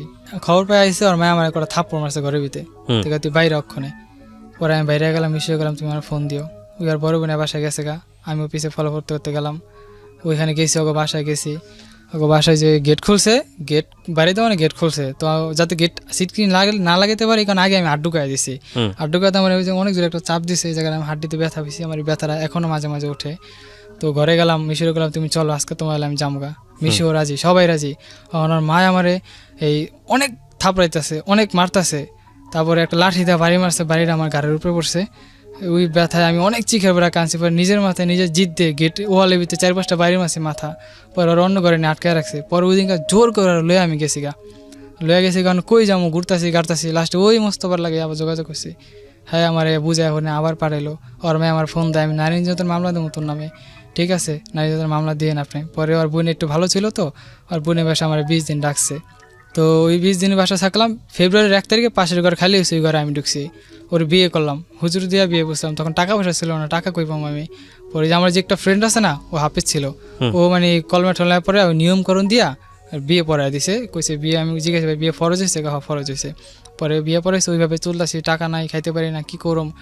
পরে ওকে বাড়ির সামনে নিচে দাঁড়ায় আমি চিন্তা করতেছি কি করুম। পরে একটা রিক্সাওয়ালার সাথে আমার দেখা হইলো। আমার সামনে রিক্সাওয়ালাটা প্যাসেঞ্জার নাম হইলো। আমি জিজ্ঞাসা করলাম, ভাই রিক্সা কত টাকা জমা? জিজ্ঞাসা করলাম, বললাম সব বিস্তারিত। ভাই এই ব্যাপার, আমি বিয়ে শাদী করছি। ও আমার গুলো, ভাই রিক্সা চালালে ঘরে কোনো অভাব থাকে না, লজ্জা শরম ফালা। ওই এলাকার বাইরে একটা রিক্সা গ্যারেজ ছিল, আমি সেই গ্যারেজে ঢুকলাম। আমার রিক্সা দিব না, অন্য একটা গ্যারেজে গেলাম। ভাই দেন আমারে, আমার এই ব্যাপার অনেক কষ্ট হইতেছে। আমার বললে আমি খাইতে পারতেছি না, আমার বউ না খায়া থাকে। পরে ওই গ্যারেজের ম্যানেজারটা খুব দেশি ছিল, কয় ঠিক আছে যাও ভাই, তোমার একটা রিক্সা দিমু আমি। ওই রিক্সা আমি প্রথমে একটা খ্যাপ মারছিলাম আপনার গুলিস্থান থেকে তাঁতিবাজার মোড় পর্যন্ত 20 টাকা দিছে। ওইখান থেকে আবার লক্ষ্মীবাজার একটা স্টুডেন্ট খ্যাপ নিলাম, ওইখানে 20 টাকা দিছে। এই 40 টাকা খ্যাপ মাইরা আমি দিয়ে আর খাড়াইতে পারি না, আমার ভিতরটা শুকায় গেছে গা। পরে পানি খেলাম 4-5 গ্লাস, খায়া অনেক সুন্দর পড়েছি। একটা রিক্সা এলাকায়, বাবা তুমি কান্দো কে? কইতে পারি না যে আমি বিয়ে করছি বয়সে। 360 টাকা হয়েছে আমার কাছে তখন। চলে গেছি 60 টাকা রিক্সা জমা দিয়া, হাত মুখ দিয়া ফেরিস টেসা চলে আসে। মিশরে বুঝতে না পারে, ওটি দিয়া চাইল ডাইল মোটামুটি 2-4 দিন চলার মতো সবকিছু করে আলাইছি। পরে এই রিক্সা চালাইতাছি 9 মাস রিক্সা চালা আমি কালা ভূত হয়ে গেছি গা। ধর আমি বুক করতাম, রোহিতের কাজ করি, তো এই অবস্থা। তারপরে এর ভিতরে ওরা একটা প্রাণের চাকরি পেয়েছে। আবার রিক্সাওয়ালা কথা কইতে প্রাণের দুধ বেছে কথা কইতে ওই চাকরি নিয়ে আনিছি, 9,000 টাকা বেতন দিব। চলতাছি এর ভিতরেই ওর পেটে একটা বাচ্চা এসে পড়ে, অ্যাক্সিডেন্ট, কোনো প্ল্যান প্রোগ্রাম ছিল না। ওকে। সেই বাচ্চা আসা পরে ওনার মায় পুরা বাড়ি তার বাচ্চারা কিভাবে ফালাই দিব। আমি কি তুমি তোমার বিবাহিত স্ত্রী হয়ে থাকো, আর যদি আমাকে তোমার স্বামী হিসাবে মানো, তাহলে আমার কথাই শুনবা তুমি। ওইভাবেই ফাইনাল, বাচ্চা ফালাইব না। এই প্রায় 8-9 মাস হওয়ার পর থেকে আমার মার লাগে একটা মিল হয়ে গেল গা। মিল হয়ে যাওয়ানে তখন ওর মারে আমার একটু দেখলো, কথাবার্তা কয়। তখন ওর বাড়িতে আমার ভিতরে একটা ফাটল ধরাই দিল। পরে ওর মায় আমার কাছ থেকে নিয়ে গেল, মানে আমারই যাইতে দেয় না। পরে আমি গেছি মতো আমার এই ক্রিকেট খেলার স্টাম্প ফেলে দিয়ে আমার অনেক এগুলো অনেক মারছে। প্রায় অনেক দিন পর্যন্ত বিছনায় ছিলাম। ওর মায়, আমি আমার বউয়ের কাছে গেছি দেখা। ওকে। ওকে যে বিয়ে করেছেন এটা কি আপনার ফ্যামিলিতে জানে, মানে আপনার বাবা মা জানে? জানতো, কিন্তু কেউ ছিল না, নিজস্ব লোক। তারপর আমি এখান থেকে আমি কাঁদতে চলে গেছি গা। তখন বাচ্চা হইব ডেলিভারি, তখন আমার ছোট বোন ওই যে তুলি আমার ফোন দিয়ে, রাসেল ভাই এই ব্যাপার মিশুতে হাসপাতালে। পরে এর ভিতরে ওর মার একটু ক্রাইম ছিল, সেটা আমি বলবো না। পরে এটা যে কোনো একটা কারণে পুলিশ র্যাব ধরে নিয়ে গেল ওর মারে। ওই আমার বাচ্চা হইলো, ওর মায়ে রোজার 20 দিনের দিন ছাড়া পায়া আমার আবার মারছে স্টাম্প দেওয়া। তারপর আমি সাথে সাথে ওর মার বাসায় পুলিশ নিয়ে গেছি। পুলিশের সামনে ওরা জিজ্ঞাসা তুই ওর ভাত খাবি? আমার কাছে না, আমি ওর ভাত খাবো না। পরে আমি নাই মায়া পড়ছি। 2 দিন পরে আমার ফোন দিছে আপনার গললান 1 ঘন্টার ভিতরে। তখন আমি রিক্সা চালাইতেছি সদরকারে, 1 ঘন্টাতে গললান। তখন টাকা ছিল প্রায় 1,500 টাকা মতো ছিল। পরে ইমার্জেন্সি একটা গন নিলাম 500 টাকা দিয়া, ওরে নিয়ে এলাম। বাচ্চা হইলো, এই বাচ্চা নিয়ে আবার ওর মায় মিললো, আবার আমার কাছ থেকে ওর মায়ের মিশরে লয়ে আয়া পড়লো। এর ভিতরে বাচ্চা কিন্তু বড় হয়ে গেল প্রায় 2.5 মাস। তখন এই জিদ করে এই বাচ্চা আমি পলায় দেশে লয়ে গেছি গা।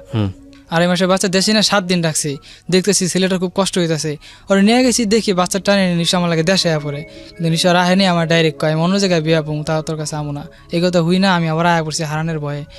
তখন থেকে মিশু আস্তে আস্তে আমার সরে গেল গা। আবার বুঝাইলাম, আবার আনলাম, কিন্তু আইলো না পরে। তখন পোল্লাটার আমি গেলে আমার কাছে তেমন একটা দেয় না, আর মিশু তো আমার দেখতে পারে না, আমার 2টা নাম্বার ব্ল্যাক লিস্টে ফেলা রাখছে। এখন হচ্ছে আপনার এই অবস্থা? জি। ওকে, কেন বললেন এই গল্পটা আজকে জীবন গল্পে? এই গল্পটা আমি বলছি একটাই কারণ, যে আমি যেখান থেকে যেখানে আইছি, কিন্তু আমার অনেক সুন্দর স্বপ্ন ছিল যে আমি ফিল্ম অভিনয় করব। আপনার স্যারের কি অবস্থা? সে ওই আগের মতোই আছে এখন। না, আপনাকে দেখাশোনা করে এখন? এখন আমার সাথে হালকা পাতলা যোগাযোগ আছে। না, আপনাকে ছেলের মতো এখন দেখে? ছেলের মতো সে দেখে কিনা আমি জানি না, কিন্তু তার সাথে সামনে আসলে বলে এখনো ছেলের মতো তোর আমি দেখি। একটা মানুষ সারাটা জীবন ওয়েট করে একটা ভাগ্যের জন্য, একটা ভালো জায়গার জন্য। আপনার স্যার আপনার প্রতি কি ইন্টারেস্ট ছিল আমরা জানি না, বাট আমাদের কাছে অভাবনীয় লেগেছে বর্তমানের এই যুগে কেউ এরকম পেট্রোনাইজ করতে পারে। সেখান থেকে আপনি এরকম একটা সম্পর্কে গেলেন। আসলে বিয়ের সম্পর্কটাই খুব জটিল একটা জায়গা। এটা যদি খুব পিসফুল না হয় তাহলে একটা মানুষকে শেষ করে দিতে পারে। আর আপনার জায়গাটা থেকে আপনার শিক্ষা ব্যাকগ্রাউন্ড বা সব কিছু মিলিয়ে শুধু ফেস দেখে এরকম একটা জায়গায় যাওয়াটা একটা ভুল সিদ্ধান্ত ছিল। সেটাই হয়তো আপনি আজকে এখানে বলতে এসেছেন। আমরা প্রথম গল্প আরিফার গল্পে যে জায়গাটায় ছিলাম সেখান থেকে একদম পুরোটাই টার্ন করে অন্য একটা গল্প। একটা হচ্ছে ফ্যামিলি না থাকলে যেটা হয় সেটা, ফ্যামিলি থাকলেও অনেক সময় ডিরেইলড হয়ে যেতে পারে ছেলেমেয়েরা। প্রিয় শ্রোতা, আজকে আর কোনো মন্তব্য করতে চাই না এই কারণে যে এরকম ভুল আমাদের সমাজে প্রতিনিয়তই হচ্ছে। আপনারা ভুল থেকে সচেতন থাকুন, কারণ আমরা যত কিছুই বলি না কেন ভুল আমাদের হয়েই যায়, কিন্তু এই ভুল থেকে যতটুকু নিজেকে সেভ করা যায়, যতটুকু এসকেপ করা যায়, ততটুকুই হচ্ছে মানে better. Because human life is all about error. ভুল হবেই, কিন্তু সেই ভুল থেকে যতটুকু পরিমাণ নিয়ে সামনের দিকে এগিয়ে যাওয়া যায়। সো বিল্লাল হচ্ছে আপনার অরিজিনাল নাম, পরবর্তীতে রাসেল নামে ডেকেছিল আপনার স্যার। বিল্লাল, আমি শুধু একটা কথাই বলতে চাই, আপনি বর্তমানে কত বছর বয়স? 24 বছর। 24 বছর বয়স। আপনার প্ল্যান কি, ফিউচার প্ল্যান কি, ভবিষ্যৎ পরিকল্পনা? আমার ভবিষ্যৎ পরিকল্পনা, আমার পাসপোর্ট জমা দিয়েছি বিগত 1 বছর আগে। আপনি কি বিদেশ চলে যাবেন? জি, এরকম একটা চিন্তাধারা, কিন্তু আমি এখন ছেলেকে দেখতে পান না? এখনো কনফার্ম না আমি যাব। ছেলেকে দেখতে পান আপনি? আপনার নিজের ছেলেকে মাঝে মাঝে দেখতে যাই। দেখতে যান? দেখতে দেয় আর কি, ওই গালাগালি করে তাও আমি যাই। কিন্তু আপনি আপনার ছেলের দুধের পয়সা যদি জোগাড় করতে না পারেন, এটা তো আপনার ওয়াইফ আপনার প্রতি রাগ করবেই। তখন ছিল। এখন কি অবস্থা? এখন আমি মোটামুটি সবকিছু, আমার ছেলের টোটাল খরচ আমি দিই। ঠিক আছে, এটা তো ভালো নিউজ। আপনি তো ছেলেকে দেখতে পান, একটা সাপোর্ট আছে, সম্ভাবনা আছে। আপনার ওয়াইফ কি বলে? আপনাকে আর বিয়ে, আপনার সঙ্গে সংসার করবে না, অন্যদিকে চলে যাবে, এরকম কিছু? আমার লাস্ট কইছে কিছুদিনের ভিতরে আমার একটা ডিভোর্সের কাগজ লিখে দিয়ে দেব। যদি সেটাই হয় আপনাকে মেনে নিতে হবে, কিছু করার নাই এখানে। আপনি তো জোর জবরদস্তি করতে পারবেন না। একটা সংসারে জোর জবরদস্তি করে একটা সময়। আমি বাড়ি থেকে লাস্ট 20,000 টাকা এনে দিয়েছিলাম। ওই 20,000 টাকা আমি চাইছি, স্যার আমার টাকাটা দিয়ে দেন, বাড়ি থেকে মাই চাইতেছে। ঠিক আছে, তোর আমি 15 তারিখে 10,000 টাকা দেবো, আর 10,000 তুই তো নিয়ে ভাঙ্গি খেয়াল আইসিস। আচ্ছা ঠিক আছে, সেই 10,000 দিব। আর আমি বলছি দেখো চল আমরা বাইকা জায়গা, তুমি যদি পারো কিছু নিও, না পারলে নাই, কিন্তু তুমি শুধু পড়ার জন্য 1-2 পিস 3 পিস নিয়ে নিও। কই যাবা? আমার খালাতো বোন আছে, ও দিনাজপুরে থাকে, আমার আপন খালাতো বোন, তার সাথে যোগাযোগ করে চলে যাব। সেখানে যা কদিন থেকে একটা ওইখানে যা বিয়ে করে একটা কাজের একটা কর্ম তৈরি করে তারপর আমরা ঢাকায় আসুম। সে এক পর্যায়ে রাজি হয় না, না আমি যাবো না, আমি যাইতে পারবো না আমার মায়ের থুয়ে, আমার মায় আমার অনেক ভালোবাসে, আমার মায় অনেক কষ্ট পাইবো, তাই এখন কি করবা, তাই আমাকে বাদ দিয়ে দাও। কোনা আমি আপনারও ছাড়তে পারবো না, নিশু বলে। তো আমার বুঝেলো, দেখেন ধৈর্য ধরেন, দেখে কি হয়। আমি আবার মাথাটা নিটোল করে ভাবলাম, দেখি কোন কৃপানি কমিন যায়। তারপরে তার বাসায় টোটালি আবার আসা যাওয়া শুরু হয়ে গেল গা। তার মা হঠাৎ করে কিভাবে জানি ঠান্ডা হয়ে গেল। পরে শুনছি যে আমার স্যারে তারে বুঝায় বাজায় রাজি করেছে যে আমার সাথে বিয়ে দেবো ফাইনাল। তখন তার ডিভোর্সটা, তারপরে আমার স্যারে ওই ভাগ্নির বাসায় গেছিল, যেই ছেলের সাথে ওর বিয়ে হয়েছিল, যেখানে গেছিল এখান থেকে শোনাশুনি হইতেছে, যদি কোনো রকম শুনি তাহলে ওখানে আমি একটা মামলা দিয়ে দেবো। এটা আবার আমার স্যারে বাপ হ্যাঁ আবার হ্যাঁ ভাগ্নিরে কইছে, নিশুর আম্মারে কয়, মামা আপনি ভাইবেন না আমি এত কাঁচা কাম করুম, আমি করলে পাকাই করুম। এমন পর্যায়ে এরপর আগে এক জায়গায় ভাড়া ছিলাম, ভাড়াটা ছাইরা ওগো বাড়ির পাশে আয় পড়লাম ভাড়া। তখন ওর মায় আমার সাথে আর আমার স্যারের সম্পর্কের ভিতরে এমন একটা ফাটল ধরাই দিল, মানে তারও আমি দেখতে পাই না, সেও আমার দেখতে পারে না। তারা আমি একরকম গালাগালি বন্ধ করছি, হাত দিয়ে ধাক্কা পর্যন্ত দিয়েছি, এই নিশুরে গালাগালি করতে দেখা। আমি ওরে কইতাম তুই মারে গেলেও কে লেগা, আমি ওরে বিয়ে করব, তুমি ঢাকা রাখতে পারবা, আমি ওরে বিয়ে করব, আমি তোমার লাগে কথা কো না, তুমি তোমার মতো যাওগা। তো হ্যাঁ আবার হ্যাঁ আরেক বাইক নিয়ে ফোন দিচ্ছে, দেখ এই ব্যাপার। তুই আরে খাওয়াস লস পিন্দোস তোরে ধাক্কা দিল কি মনে করা, তা বাদ দেওয়া দে, ছাড়ে রেখে দেওয়া দে। পরে হ্যাঁ কিছু কয়নি, হ্যাঁ ফোন কাইটা নিজে নেমে গেছে, আমি ঘরে ব্যাগেট লাগা চুপ পেয়ে কামড়তেছি, কি করুম। আমার তো আর কোনো কিছু সহ্য হইতেছে না, মনের ভিতরে অনেক অস্থিরতা উঠে আছে গা, জিনিসটা এত কিছু হয়ে গেল গা। তারপরে ওর লাগে যোগাযোগ করতে পারতেছি না, আমার ফোনটা নিয়ে ভেঙে লাইছে স্যারে নিয়ে, যোগাযোগ করতে পারছে না, তো ফোনই নেই, এখন আমি কী করুম। পরে এই স্যারের যখন আর বাসায় গেল একদিনকা, আর মাইয়ারে দেখতে গেছে, অনেক দিন ধরে বাড়িতে যায় না। তো এর ভিতরেই আমি ওর বাড়ি কেটে যা খাড়া রয়েছি, নিশুকে বাড়ি কেটে যা খাড়াইছি, নিশুরে দেখিনি পাই, মাঝে মাঝে ও ছাদে আয়, ওই অপেক্ষা আছে দেখিনি আয়। পরে দেখছে আমারে, পরে আমি আমার তো ফোন নাই, কীভাবে তোমার সাথে আমি যোগাযোগ করবো, পারতেছি না, মানে কান্দে কান্দে করতেছি। রাস্তার হইতে মানুষ আমার দিকে তাকায় রয়েছে, আমি কান্দাছি ওর দিকে তাকায়। পরে আমার আরেকজন ছেলে ডাক দেখা, এই তুমি কান্দো কে, আমি কি এমনি। তারপর ওই অগ বাসায় গেলাম, মানে ওর সাথে মানে আমারে ওরা একটা শর্ত দিল, আমার মেয়ে আমি তোর কাছে বিয়া দেবো। আর মায় কয় ওই আমার মামুর পাশ ছাড়তে হইব, এই চাপটা আমার দিছে। মানে নিশুর মা বলতেছে, নিশুর মা বলতেছে। ওকে, আমার মাথায় কঠিন একটা বাড়ি পড়লো, আমি আল্লাহ কি কয় এটা, মানে আমি এটা মাইনে নিতে পারতেছি না, আমি তা করে বলতেও পারতেছি না যে আমি এই জবানে এই কমিটমেন্টে তার সাথে আমি জড়িত আছি। তখন আমি দেখেন এর সাথে আমি কঠিন জবান দিছি, আমি কিভাবে আল্লাহ এত একটা বেমানি করি, আল্লাহ নারাজ হয়ে যাবো। কয় তোর আল্লাহ যদি নারাজ হয়ে যায় তো বুঝ যখন জবান দাস নাই যে এরকম সম্পর্ক ছিল যেমন থাকবো কিনা। তখন আমার মনে ভিতরে ডাক দেয় নেই যে স্যারের বউ এই নিশুর মায়ের দিয়ে এই চাপটা দেওয়া হইতেছে আমার। আচ্ছা আচ্ছা, ওকে। তখন স্যারেরে বলি, দেখেন অনেক কিছু হয়ে গেছে, মান সম্মান অনেক কিছু নষ্ট হয়েছে, আমি আর চাই না মান সম্মান হারাইতে, আপনি চলে যান। এর মধ্যে আবার নিশুর মেয়ে আমার শিখায় দেয়, আমার মেয়ে তোর বিয়া দেবো, যা জবান দিলাম, তুই এক কাম কর, তুই ঘরগুড়ি ছেড়ে দেশে জাগা, তুই আমার মামুরে ক আমি দেশে যাবো, ঢাকায় আমার থাকতে ভালো লাগে না। তাহলে তোরে আমি, তখন ছিল মাসের 14 তারিখ কি 15 তারিখ এর ভিতরে হবে, তুই এই ভাঙ্গা মাস দেশে থাইকা 1 তারিখে তোকে দেশে যাবো আমি, তো বাড়ি ঘর দেখামো, আর তোর আমি লই আমু আইন না, আমাকে কদিন থাকবি, তারপর তোর বাপ মানে ঢাকায় আমি তোর বিয়া দেবো। মুস্তফা লাগে থাকলে আমি মেয়া বিয়া দিম না। মানে আপনার স্যারের নাম ছিল মুস্তফা? জি, স্যারের নাম ছিল মুস্তফা। তো আমারে তো মাথায় একটাই ঘুরতেছে, মিশুরে পাইতে হইলে আমার এর লাগে সম্পর্ক বিচ্ছিন্ন করতে হইব, আমার মাথায় একটাই জিনিসে ঘুরতেছে, আমি কি করুম। কিন্তু লাস্টে আমি দেখলাম না, আমি ওর ছাড়া বাঁচুম না। এমন একটা ভিতরে আমার ইতরে হয়ে গেল, ওই অন্য মানুষের লাগে আবার বিয়া হইব, অন্য মানুষের লাগে কথা কইব, আমি এটা থাকতে মেনে নিতে পারব না। তো আমি বললাম আমি দেশে যাবো গা, আমি আর ঢাকায় থাকুম না, আমি যদি কোনোদিন দেশেতে ঢাকায় আসি তাহলে আমি আপনার বাড়িতে যাবো, আপনার বাড়িতে আমি চিনি। সেই আশায় সে আমার ছাড়লো, আমি দেশে গেলাম। 10-11 দিন ছিলাম, 12 দিনের দিন আমার আর পড়ান ঠিকই না। মিশুর লাগে তো ফোনে আমার কথাবার্তা চলতে আসছে এনি টাইম, কিন্তু আর মায় আমার সবসময় কইতো কথা কম কবি, কথা কম কবি। বাড়িতে যাওয়ার পর থেকে আমার মাকে একটু পোল্টে পোল্টে ভাব, কথায় বোঝা গেল। আর আমি মনে মনে ভাবি আমার খেতে দিয়ে হ্যাঁ লাভ কি, মায়া বিয়া না দিলে বুঝলাম লাভ, তো হ্যাঁ থেকে সরে আমার লাভ হইলো কি। এখন আমি কি করু, মিশুরে কই মিশু আমার ভালো লাগে না, আমি পড়ি। কয় ঠিক আছে। তখন 28 তারিখ রাইতেই কথা, 29 তারিখ সকাল লাগে কথা কয়ে আমি পড়ছি, কিন্তু স্যারে জানে না, আর আমি জানিনি যে আমি ঢাকায় এসে পড়ছি। তো আইসা ওকে বাড়িতে উঠলাম। এরপরে আমার একটা বন্ধু ছিল, বন্ধু যেখানে চাকরি করতাম ওইখানে একটা ফ্রেন্ড ছিল আমার, ও হাফিজ ছিল, ওর বাসায় দেখা করতে গেছি। ও আবার স্যারের গোয়া দিয়েছে, স্যার আপনার ছেলে তাই ছিল। আমার ছেলে রাসেল? হ। কেউ হয়তো দেশে? না না স্যার বিকালে দেখা করে গেছে। আমার স্যারে ফোন দিয়েছে সন্ধ্যাবার, তুই কই? আমিও মিথ্যা তো গেছি, আমি তো আমার মাথায় যে নাই ওইন্দা ওই আর কয়া দিতে পারে। এই বলতে দেশের থেকে ফোন দিয়ে এর কাছ থেকে খরচের টাকা পয়সা আমি নিতাম, কিন্তু আমার উদ্দেশ্য এত থেকে আমি সম্পর্ক বিচ্ছিন্ন করুম না, এই উদ্দেশ্য। কিন্তু ওর মায়ের জাস্ট বোঝানোর জন্য আমি চলে গেছি। পরে আমার বলে যে তুই সত্যি করে কত রাসেল তুই কই আসস? আমি কি বাজারে, তো কয় তুই তো ঢাকায় আসছ আজকা। সাথে সাথে আমার মেমোরিতে বল আল হাই আবদুল্লাহ কয়ে দিছে। কই আমি আয়া পড়ছি, আমি তোমার কই নাই কইতাম, আমি থুতু মুতু হয়ে গেছি কি কুমার। ঘরে যাই করলাম, নিশু দেখো এই ব্যাপার ফ্লাশ হয়ে গেছে, আমি যে ঢাকা আসছি কিভাবে এইভাবেই। আপনি তো বেশি বুঝেন, আপনি কে লেগে ছেড়ে লাগে দেখা করতে গেছেন, লগে লগে লগে বেঁচতে আইসে, রাস্তা দিয়ে আইতাছে আর ফোনে করতেছে, তোর আমি পাইলে আজকে মাইরালাম। আমি তো ডরে ঘরে একটা ঘর ছিল বাড়াটিয়া, ঘরে যা পলাই রয়েছি। এবার এই রাস্তায় নিশু আর নিশুর মায় কয় তুই ঘরে যা থাকা দেই কি করে, বিচ্ছাই বুঝে তার পায়নি, বাড়িটা ঘরে তার ঢুকবো না, ওকে ঘরে এই বিচ্ছাই বুঝাই গেছে গা। হ্যাঁ গিয়ে যাওয়ার পরে আমার কয় রাসেল তুই এখন কি করবি, তোর ডিসিশনটা কি? আমি ডিসিশন জানিছি তাই মুস্তফা সম্পর্কে বাদ, আমি কি বাদতে লাগে টোটাল বেকার লাগে, আর আমি চিনি না এরকম পরিস্থিতি। ওগুলোকে তো পুরো দেখা যাচ্ছে আমি আপনার মেয়ে লাগে সব ছেড়ে দিছি।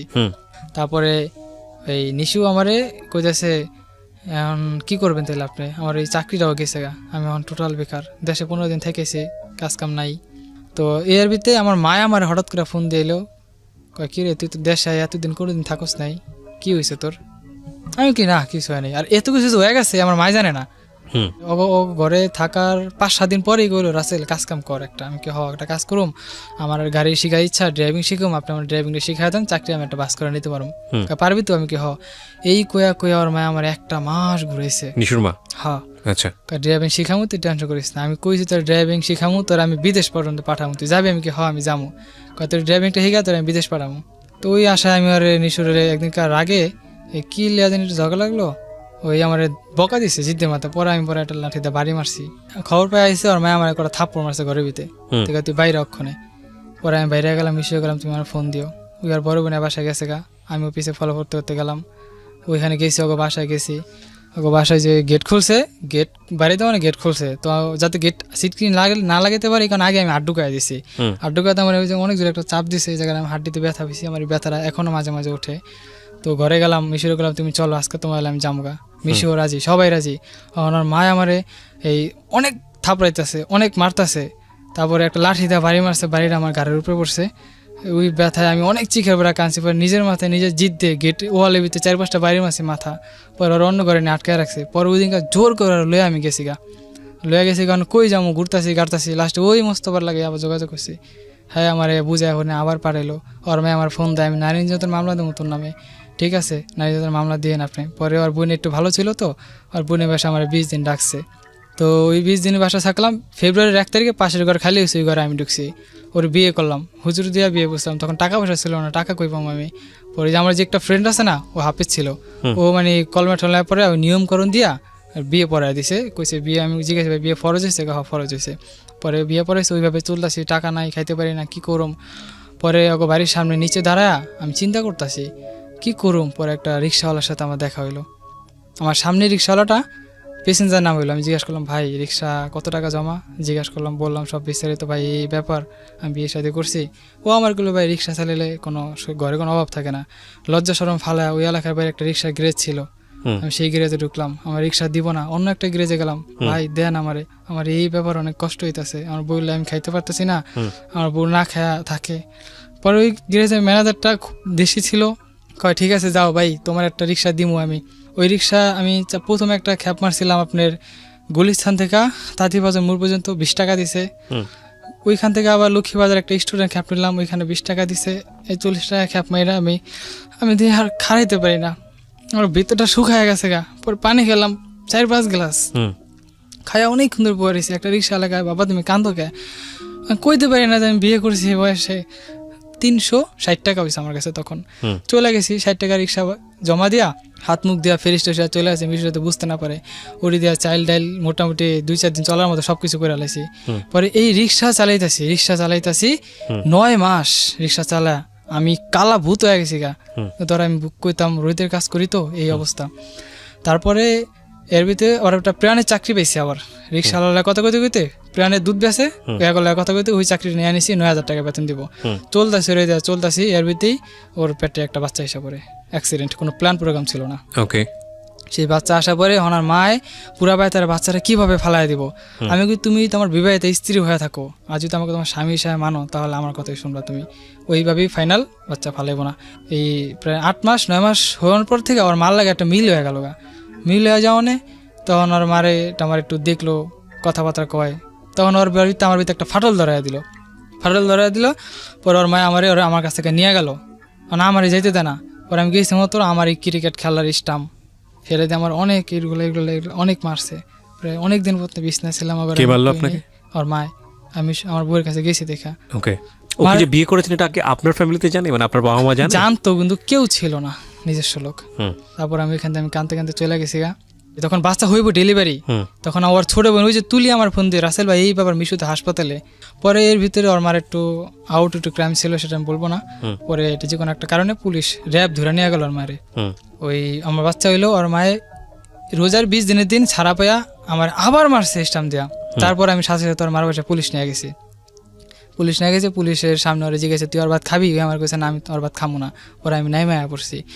2 দিন পরে আমার ফোন দিছে আপনার গললান 1 ঘন্টার ভিতরে। তখন আমি রিক্সা চালাইতেছি সদরকারে, 1 ঘন্টাতে গললান। তখন টাকা ছিল প্রায় 1,500 টাকা মতো ছিল। পরে ইমার্জেন্সি একটা গন নিলাম 500 টাকা দিয়া, ওরে নিয়ে এলাম। বাচ্চা হইলো, এই বাচ্চা নিয়ে আবার ওর মায় মিললো, আবার আমার কাছ থেকে ওর মায়ের লয়ে আয়া পড়লো, মিশরে লয়ে আয়া পড়লো। এর ভিতরে বাচ্চা কিন্তু বড় হয়ে গেল প্রায় 2.5 মাস। তখন এই জিদ করে বাচ্চা আমি পলে দেশে লয়ে গেছি গা। 2.5 মাসের বাচ্চা দেশে না 7 দিন রাখছি, দেখতেছি ছেলেটার খুব কষ্ট হইতেছে। ওরা নিয়ে গেছি, দেখি বাচ্চা টানে নিশা আমার লাগে দেশে আয়া পড়ে, কিন্তু নিশা রাহেনি। আমার ডাইরেক্ট কয় আমি অন্য জায়গায় বিয়া পড়ব, তাও তোর কাছে আমো না। এই কথা হুই না, আমি আবার আয়া পড়ছি হারানের ভয়ে।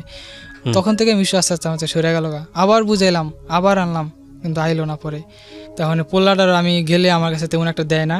আর মিশু তো আমার দেখতে পারে না, আমার 2টা নাম্বার ব্ল্যাক লিস্টে ফেলা রাখছে। এখন হচ্ছে আপনার এই অবস্থা? জি। ওকে, কেন বললেন এই গল্পটা আজকে জীবন গল্পে? এই গল্পটা আমি বলছি একটাই কারণ, যে আমি যেখান থেকে যেখানে আইছি, কিন্তু আমার অনেক সুন্দর স্বপ্ন ছিল যে আমি ফিল্ম অভিনয় করব। আপনার স্যারের কি অবস্থা? সে ওই আগের মতোই আছে এখন। না, আপনাকে দেখাশোনা করে এখন? এখন আমার সাথে হালকা পাতলা যোগাযোগ আছে। না, আপনাকে ছেলের মতো এখন দেখে? ছেলে মতো সে দেখে কিনা আমি জানি না, কিন্তু তার সাথে সামনে আসলে বলে এখনো ছেলে মতো তোরে আমি দেখি। একটা মানুষ সারাটা জীবন ওয়েট করে একটা ভাগ্যের জন্য, একটা ভালো জায়গার জন্য। আপনার স্যার আপনার প্রতি কি ইন্টারেস্ট ছিল আমরা জানি না, বাট আমাদের কাছে অভাবনীয় লেগেছে বর্তমানের এই যুগে কেউ এরকম পেট্রোনাইজ করতে পারে। সেখান থেকে আপনি এরকম একটা সম্পর্কে গেলেন। আসলে বিয়ের সম্পর্কটাই খুব জটিল একটা জায়গা। এটা যদি খুব পিসফুল না হয় তাহলে একটা মানুষকে শেষ করে দিতে পারে। আর আপনার জায়গাটা থেকে আপনার শিক্ষা ব্যাকগ্রাউন্ড বা সব কিছু মিলিয়ে শুধু ফেস দেখে এরকম একটা জায়গায় যাওয়াটা একটা ভুল সিদ্ধান্ত ছিল। সেটাই হয়তো আপনি আজকে এখানে বলতে এসেছেন।